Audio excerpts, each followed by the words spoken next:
In today's video, we are talking about the skull wall in Siberia and the big secret behind those bizarre monuments. Watch the whole video and find out this secret. Let's start the video.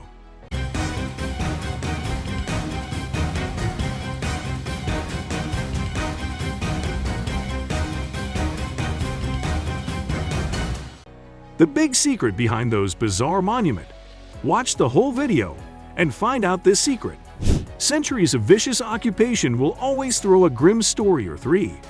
The very nature of medieval subjugation and liberation lends itself to the worst excesses of the human mind becoming a reality, and the famous Skull Tower in Nis comes straight from this.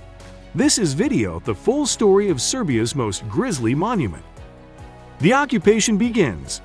Despite centuries of strength and development behind it, Serbia was in a vulnerable state by the time the 14th century came around. The confidence of the kingdom was shot, a situation not helped at all by the ever-increasing strength of the neighboring Ottomans. It was a matter of time before the Islamic Empire invaded, and invade it did. The southern city of Nis fell in 1385, passing back and forth before the Ottomans consolidated their gains in 1448. Then, 241 years of misery began. Horrific stories of Turkish atrocities abound, many of which were chronicled by travelers passing through the area at the time. The city changed hands a few more times during the 17th and 18th centuries, but independence was a long way away. The First Serbian Uprising. The empire was weakening and uprisings were inevitable. The First Serbian Uprising began in February 1804, although the name of it should tell you all you need to know about its success. The Serbian rebels were poorly organized and beset by infighting, those in charge scrambling for power, as the fighters were left in a hopeless situation. Stephen Sindelit found himself in such a position at the Battle of Segar in May 1809. His army of 8,000 men was woefully outnumbered, and they were soon overwhelmed.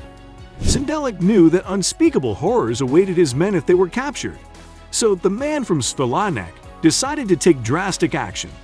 As his trench was overrun, he shot at a gunpowder keg and caused a huge explosion, killing everyone in the vicinity. The building of the tower. Vizier Hurshid Pasha wasn't exactly overjoyed at this show of patriotic defiance, so he ordered the heads of the rebels be removed from the corpses before being skinned and stuffed and sent to Sultan Mahmud II.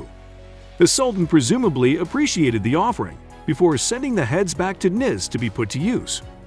The Skull Tower was thus built in the city. It stood some 4.5 meters high, 14 rows of 17 skulls on 4 sides, numbering 952 dismembered domes. This wasn't unique for Ottoman-conquered lands, and such monuments were often built in an attempt to install fear and terror into the hearts of the locals. It worked. Well, mostly. The skulls often fell out of the tower, and many were also stolen by thieves and distraught relatives, the latter of whom believed they could recognize the heads and took them away for burials. The skulls mostly stayed in place, however, striking fear into the souls of any Serb who dared look its way. A monument to sacrifice. Skull Tower is a stone structure embedded with human skulls located in Nis, Serbia.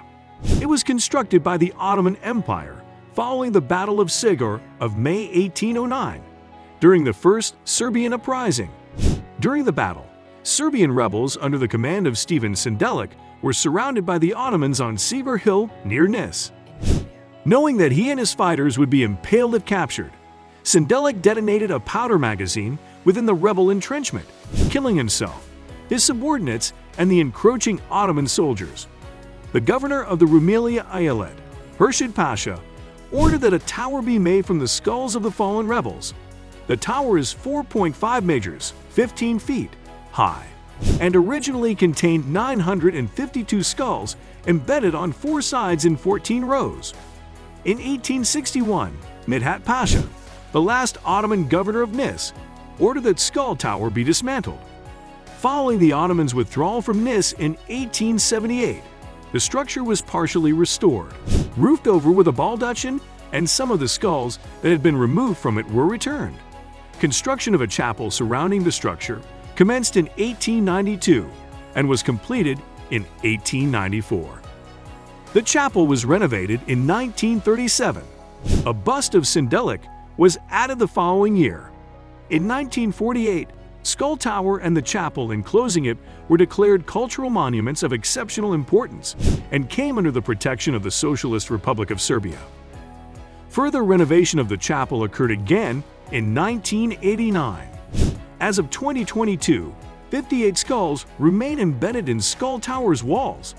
The one that is said to belong to Sindelik is enclosed in a glass container adjacent to the structure. Seen as a symbol of independence by many Serbs, it has become a popular tourist attraction, visited by between 30,000 and 50,000 people annually. Construction. The first Serbian uprising against Ottoman rule erupted in February 1804, with Karađorđe as its leader. On 19 May 1809, 3,000 Serbian rebels under the command of Stephen Sindelik were attacked by the Ottomans at Savor Hill, near the village of Kamenica in Nis. The rebels were plagued by lack of coordination, largely due to the rivalry between commanders Miloj Petrovic and Peter Dobrinjak. As a result, Sindelik's fighters failed to receive support from the other rebel detachments. The numerically superior Ottomans lost thousands of soldiers in a number of failed attacks against the rebels, but eventually overwhelmed the Serbian lines. Knowing that he and his men would be impaled if captured, Sindelik fired at his entrenchment's gunpowder magazine, setting off a massive explosion.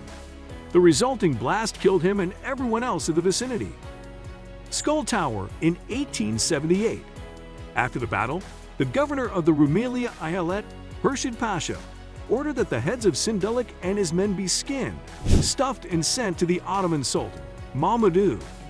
Upon being viewed by the Sultan, the skulls were then returned to Nis, where the Ottomans built Skull Tower as a warning to non-Muslim residents contemplating rebellion. The Ottoman Empire was known to create tower structures from the skulls of rebel fighters in order to elicit terror among its opponents. Skull Tower was constructed on the road from Istanbul to Belgrade.